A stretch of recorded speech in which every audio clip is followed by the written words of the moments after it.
Magandang araw po sa ating lahat.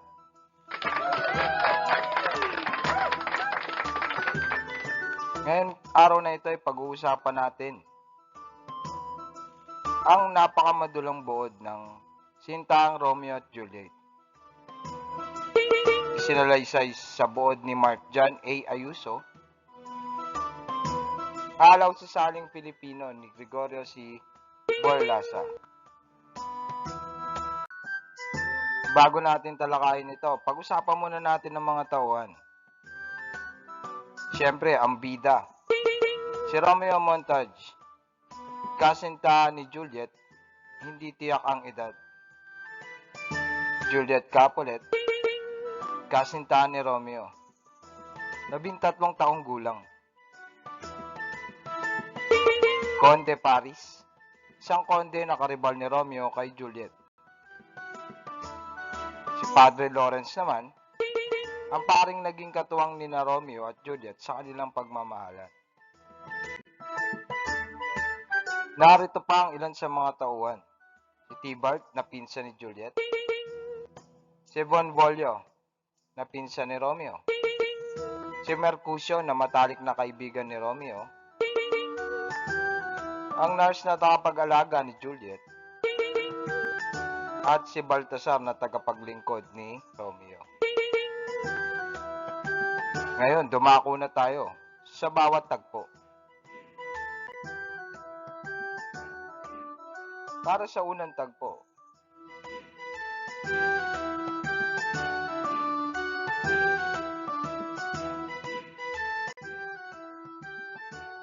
magkahiwalay na nagmumuni-muni sina Romeo at Juliet.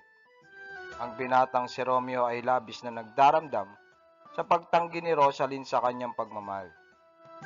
Tiyak niya na kahit sino pang magandang babae na kanyang makaharap ay hindi siya matuturoang kalimutan ng dalaga.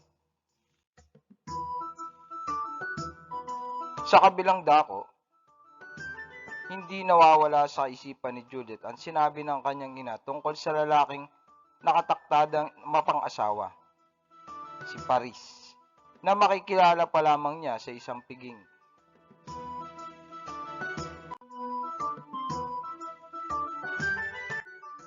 Sa ikalawang tagpo, nagsimula na ang kasiyahan sa bulwagan ng mga Capulet. Naroon din si Juliet na nakikipagsayawan.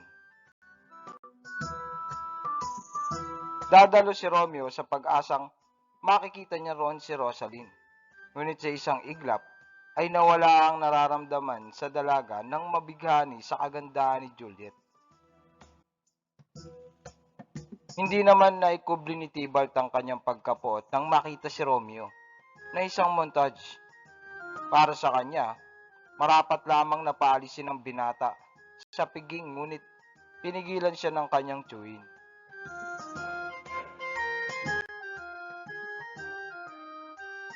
Samantala, nang magkita sina Romeo at Juliet, ay agad silang nakapagpalagayan ng loob at naghalikan nang hindi man lamang nalalaman ang pangalan ng isa't isa.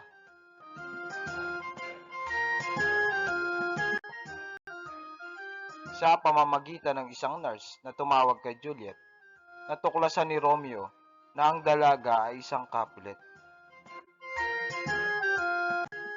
Sa ikatlong tagpo, nang matapos na ang piging, tinungo ni Romeo ang harding malapit sa silid nila Juliet. Nilundag niya ang mataas na pader at hindi inisip ang kapahamakan sakaling siya ay makita ng mga Capulet. Si Juliet ay nasa bintana habang nagtatago sa halamanan si Romeo.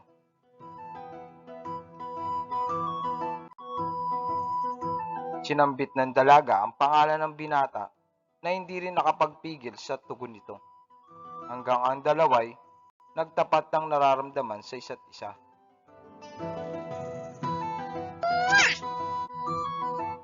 Sa sumunod na tagpo, sa ika-4, palihim na nag-isang dibdib sina Romeo at Juliet sa tulong ni Padre Lawrence.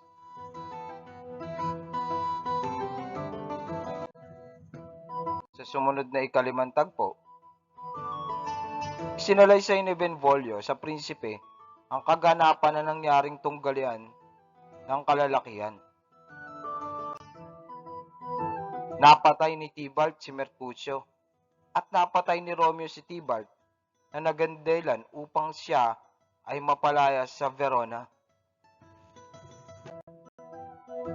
Sa sumunod na tagpo, sa ika-6 ay nag-aalala si Juliet sa pagpapakasal at sa ika-7 tagpo, humingi ng payo si Juliet kay Padre Lawrence upang hindi siya tuluyang ipakasal kay Paris.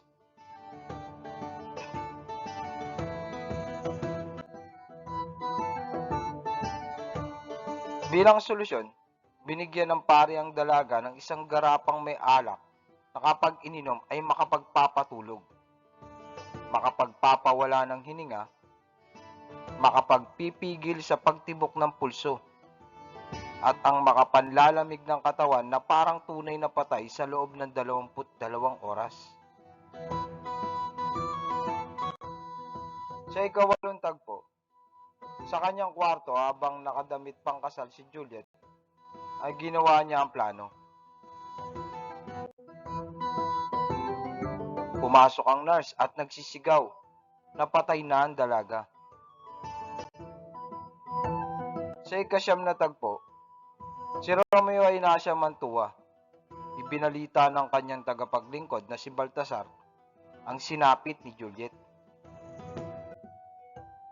Walang pagdadalawang isip, pumunta siya sa isang botikaryo at bumili ng lason upang magpakamatay rin.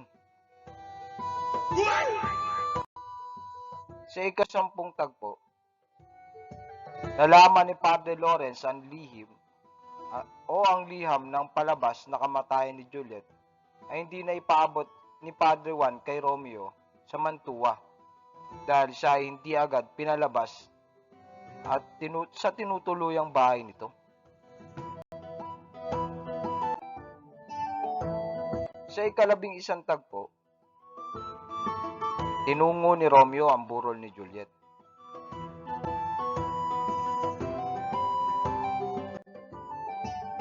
Nakipagpambuno at napatay niya si Paris.